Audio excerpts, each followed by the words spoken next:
ito patuloy sa aking pagre-report sa inyo tungkol sa mga development sa mga kaso na hinggil doon sa mga flood control project. At i-report ko po na ngayong araw yung AMLAC, yung Anti-Money Laundering Council, nakakuha na po ng 2 freeze order. This brings the total amount of assets frozen to about 12 billion pesos. Kasama po dito ang mga air asset ni Saldico, ang value mga 4 billion.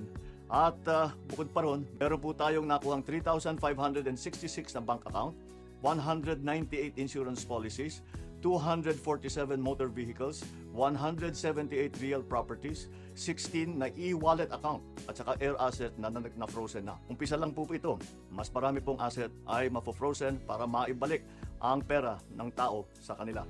Ito po ang aming pangako that the money of the people will be given back to the people. Meron din pong development, yung ICI at saka ang DPWH, magsusumite po ng ebidensya sa ombudsman and magrekomenda sila ng kaso ng plunder, anti-graft, bribery, conflict of interest sa 8 congressman na may-ari ng mga construction company na may proyekto sa DPWH. Lastly, meron po akong ibabanggit sa inyo. Dinapitan po kami ng abogado ni Saldico at nagtatangkang mag-blackmail na kung hindi po namin kakanselihin daw ang passport niya, hindi na raw siya maglalabas ng video.